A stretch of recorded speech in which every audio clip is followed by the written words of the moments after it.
ఒకటి మీకు ఇక్కడ ఒక సంథింగ్ కైండ్ ఆఫ్ ఒక జర్నలిస్ట్ ఇన్సల్టింగ్గా మాట్లాడారు. వన్ థింగ్ దట్ మీరు hero something all that stupid question was there no.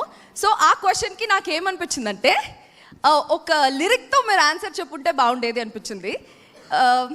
தமிழ்లో lyric ఉంది కదా, ஜஸ்ட் another person சொன்னா இழிச்சவன்னு ஹிஸ்டரியா கேட்டா, அந்த லைன் நீங்கள் பாட இருக்கணும் அவங்க அந்த கொஷன் கேட்டப்போன்னு தோணுச்சு. அதுக்கப்புறம் இன்னொன்று வந்து 100 crore కొట్టారు కదా, ఏంట్రా 100 crore 6 daysలో 100 crore అన్నప్పుడు ఏమనిపించిందంటే ఆ సాంగ్ ఉంది కదా, మన్ననా వందనా ఊరలర தொட்டனா கண்ணனா பூ மலர என்ன சொல்ல என்னவல்ல யாரும் இல்ல ராஜாத்தி ராஜானி ராவர்ஷன் ராவண்ணி அப்படின்னு சொல்லணும்னு தோணுச்சு. சூப்பரா இருந்துச்சு. அந்த லிரிக்ஸ் உங்களுக்காகவே எழுத்த மாதிரி இருந்துச்சு. எனக்கு ఐ ఫెల్ట్ అంటే తెలుగులో చెప్తా, ఆ లిరిక్స్ తమిళ్లో దాని మీనింగ్ ఆయన కోసమే రాసినారు అనిపించింది. ఆ లిరిక్స్ రాసింది ఆయన ప్రూవ్ చేస్తున్నాడు అనేసి అనిపించింది.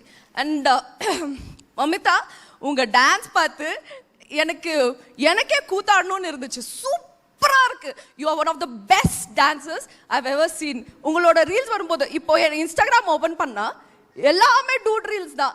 அண்ட் அந்த கண்ணுக்குள்ள song I am just waiting for it to be released இன் தெலுங்கு.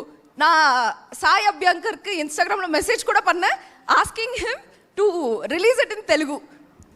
எதுவும் கேட்காம என்னை இப்படி ஸ்டேஜ் ஏற வச்சுட்டு என்ன பேசணும்னு தெரியாமல் ஐயோ எனக்கு கால் கையெல்லாம் நடக்குது.